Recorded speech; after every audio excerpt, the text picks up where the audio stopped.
தமிழ்நாட்டில் கோழி பண்ணைகள் மிகவும் பரபரப்பாக செயல்படுகின்றன. இங்கு பெரிய அளவில் கோழிகள் வளர்க்கப்படுகின்றன மற்றும் இந்த தொழில்நாட்டின் அதிக விலையான மற்றும் முக்கியமான விவசாய துறைகளில் ஒன்றாகும். கோழி பண்ணைகளின் முக்கிய நோக்கம் கோழி மாமிசம் மற்றும் முட்டைகள் உற்பத்தி செய்யும். தமிழ்நாட்டில் கோழி பண்ணைகளின் வடிவம் பல்வகைகளாக இருக்கும். ஒன்று, பெரிய தொழிற்சாலை கோழி பண்ணைகள். இவை மிகவும் அதிகமான கோழிகளை ஒரே இடத்தில் வளர்க்கும் பண்ணைகள்.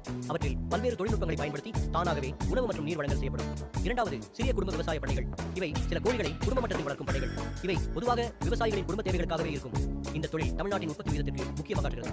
அதே சமயம் கோழி பண்ணைகள் பராமரிப்பில் பல சவால்களையும் எதிர்கொள்கின்றன. உதாரணமாக விலைவாசி அதிகரிப்பு, நோய்கள் மற்றும் பராமரிப்பு செலவு. இந்த தொழில்களுக்கு உதவுவதற்கான அரசு திட்டங்கள், குத்தகை மற்றும் மேலாண்மை வழிகாட்டுதல்கள் இந்த தொழிலை நிலையாக வளர்ச்சியடைய செய்ய உதவுகின்றன. பெருவெடை கோழி சண்டை சேவல் என்பது தமிழ்நாட்டில் பரவலாக நடத்தப்படும் ஒரு விருதான விளையாட்டு. குறிப்பாக கோழி சண்டை என பிரபலமாக உள்ளது. இது பல இடங்களில் நடந்தாலும் பெரும்பாலும் தமிழ்நாடு மற்றும் கேரளா பகுதிகளில் காணப்படுகிறது. பெருவெடை கோழி என்பது கோழி சண்டையில் பங்கேற்கும் ஒரு வகை கோழி.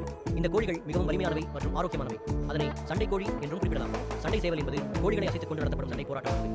இந்த சண்டைகள் பழம்பெரிய பரம்பரை கொண்டவை மற்றும் சில இடங்களில் சிறு அளவில் மறைந்து போகும். அத்துடன் இந்த சண்டைகள் அதிகாரப்பூர்வமாக அல்லது பொது இடங்களில் நடக்கின்றன. எனினும் கோழி சண்டை பல இடங்களில் சட்டத்தினால் தடை செய்யப்பட்டுள்ளது.